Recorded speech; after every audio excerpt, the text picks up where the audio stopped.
Hello everyone.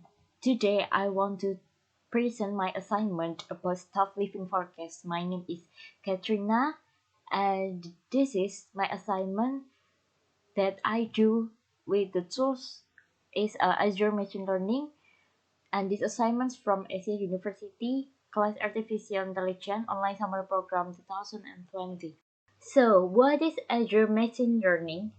Azure Machine Learning is a cloud-based environment you can use to train, deploy, automate, manage, and track ML models. This thing can be used for any kind of machine learning, from classical machine learning to deep learning, supervised and unsupervised learning. So, introduction. The reason of why I use this dataset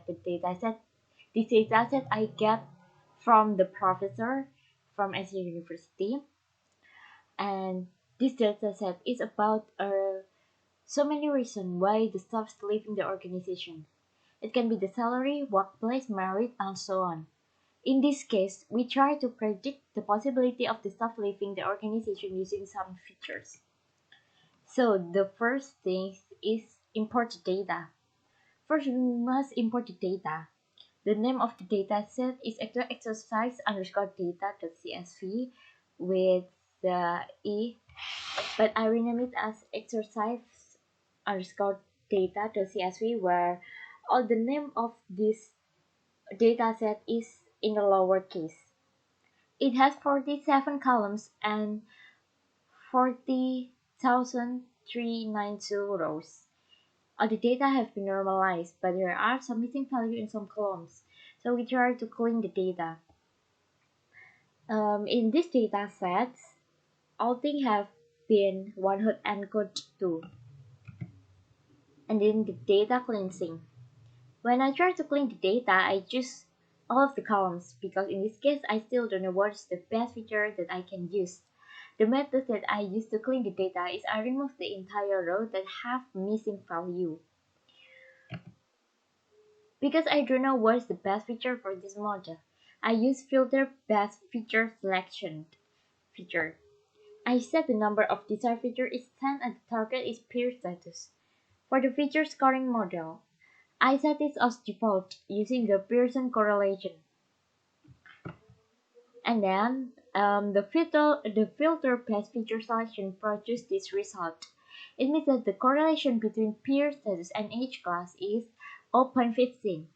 Yeah, it can be say like this. The reason why the staff leaving the organization is because of his age. Maybe the staff is too old to work, so they decide to leave the organization. Split the data. After pre-processing the data, we split the data into a data train and data test. The data train is 80% and the data test is 20% from the actual data. So this. And then choose the right algorithms. In finding the best algorithm, I use ensemble learning. It means I do try and error.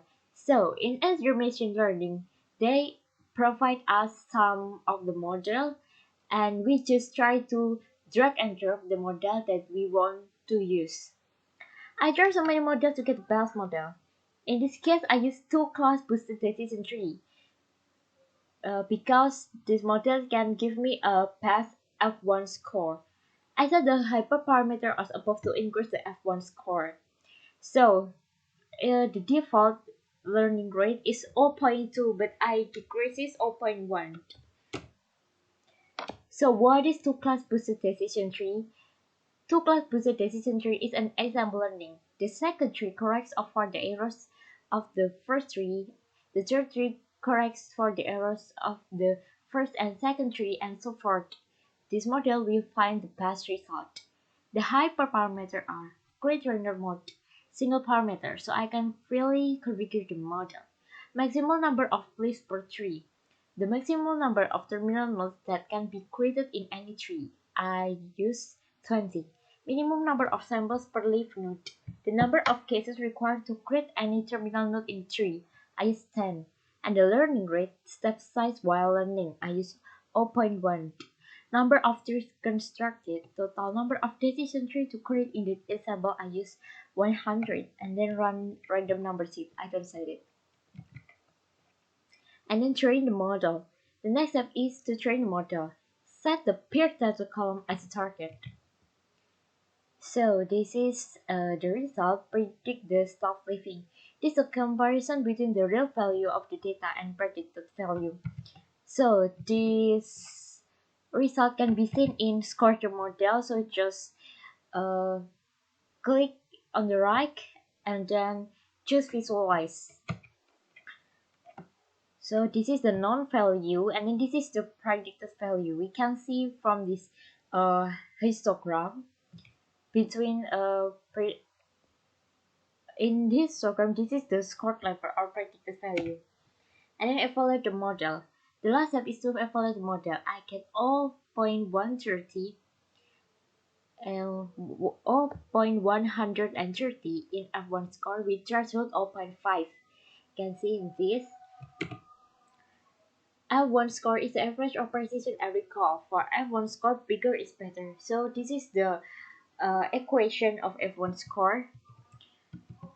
Before that, we can see with the ROC graph. If the ROC graph is it's the distance between the baseline and the ROC graph is a little bit far. It's a far away. So this is the model is good. It's like, and then the summary. If we want to forecast the software in the organization, we can do it using machine learning.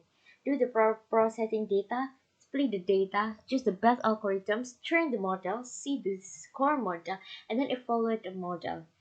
So this is my last slide in this presentation. Thank you for your attention. See you.